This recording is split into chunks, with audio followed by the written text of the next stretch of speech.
Middle east एक बार फिर जंग की आग में घिरता नजर आ रहा है। अमेरिका और ईरान के बीच तनाव फिर चरम पर पहुंच चुका और एक तरफ अमेरिकी हमले तो दूसरी तरफ ईरान की जवाबी कार्रवाई, होर्मुज स्ट्रेट को बंद करने का ऐलान और खाड़ी देशों पर मिसाइल और ड्रोन हमले। अब सवाल ये है कि इस पूरे घटनाक्रम का भारत पर कितना असर पड़ सकता है। तो अगले 4 मिनट में हम आपको पूरी तरह से समझाते हैं कि आखिर क्या इन हालात बने हुए हैं और भारत पर इन हालातों का कितना असर पड़ेगा। नमस्कार, आप देख रहे हैं न्यूज़ 18 का डिजिटल प्लेटफॉर्म और मैं हूं आपके साथ जागृति खंतवाल। देखिए, जून में हुए युद्ध विराम और समझौते के बाद जो शांति बनी थी अब वो पूरी तरह से खत्म होती दिखाई दे रही है। अमेरिका ने लगातार 3 रातों तक ईरान के सैन्य ठिकानों पर बड़े पैमाने पर हमले किए, तो वही जवाब में ईरान ने होर्मुज स्ट्रेट को फिर से बंद करने का ऐलान कर दिया। इसके साथ ही खाड़ी के कई देशों में मिसाइल और ड्रोन हमलों ने पूरी पश्चिम एशिया को एक बार फिर युद्ध के मुहाने पर ला खड़ा किया है।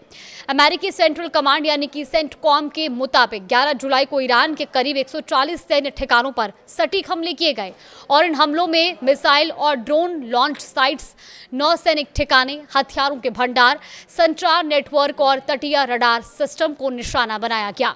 सेंटकॉम का दावा है कि राष्ट्रपति डोनाल्ड ट्रंप के आदेश पर पिछले 3 दिनों में कुल 300 से ज्यादा सैन्य ठिकानों को तबाह किया गया।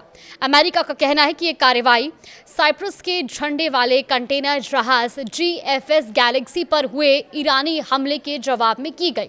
अब बात ईरान की प्रतिक्रिया की करते हैं।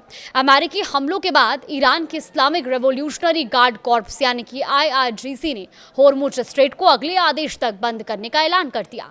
ईरान का कहना है कि जब तक अमेरिका क्षेत्र में दखल देना बंद नहीं करता तब तक इस रणनीतिक समुद्री मार्ग पर उसकी शर्तें लागू रहेंगी। वहीं ईरानी संसद के स्पीकर मोहम्मद बकार गालिबाफ ने भी साफ कहा कि होर्मुज स्ट्रेट केवल ईरान की व्यवस्था के तहत ही खुलेगा, किसी अमेरिकी दबाव में नहीं। इसी बीच संघर्ष का दायरा खाड़ी के दूसरे देशों तक भी फैलता दिखाई दे रहा है। संयुक्त अरब अमीरात यानी कि UAE ने दावा किया कि उसकी एयर डिफेंस प्रणाली ने कई बैलिस्टिक मिसाइलों, क्रूज मिसाइलों और ड्रोन को हवा में ही मार गिराया। बहरीन में दूसरी बार पूरे देश में सायरन बजाए गए। कुवैत में भी रॉकेट और ड्रोन हमलों को रोकने की पुष्टि की है। वहीं कतर ने लोगों को सतर्क रहने की चेतावनी जारी करने के बाद खतरा टलने की जानकारी भी दी। अब सवाल भारत के लिए कि कितना बड़ा संकट है। सबसे पहला असर ऊर्जा बाजार पर पड़ रहा है। देखिए, दुनिया के लगभग 20% कच्चे तेल की सप्लाई होर्मुज स्ट्रेट से होकर गुजरती है। संघर्ष बढ़ने के बाद ब्रेंट क्रूड की कीमत करीब $79 प्रति बैरल तक पहुंच गई है। विशेषज्ञों का मानना है कि अगर होर्मुज लंबे समय तक बंद रहता है तो तेल और गैस की कीमतों में बड़ी तेजी आ सकती है।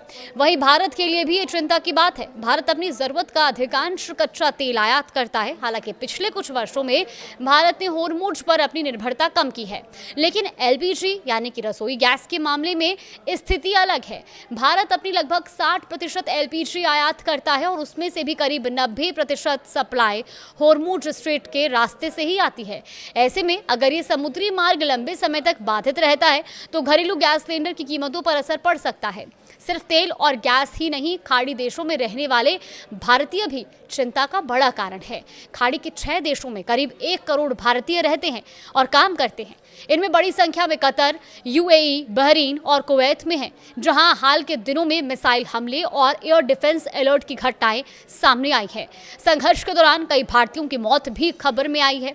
वहीं भारत सरकार लगातार हालात पर नजर बनाए हुए है और फारस की खाड़ी में मौजूद भारतीय जहाजों और नागरिकों की सुरक्षा पर विशेष ध्यान दे रही है। तो कुल मिलाकर अमेरिका और ईरान के बीच बढ़ता टकराव अब सिर्फ 2 देशों तक सीमित नहीं रह गया है। इसका असर पूरे मध्य पूर्व, वैश्विक ऊर्जा बाजार और भारत जैसे बड़े आयातक देशों की अर्थव्यवस्था पर भी पड़ सकता है। अगर जल्द कूटनीतिक समाधान नहीं निकला तो दुनिया को तेल संकट, महंगाई और क्षेत्रीय अस्थिरता जैसी चुनौतियों का सामना करना पड़ेगा।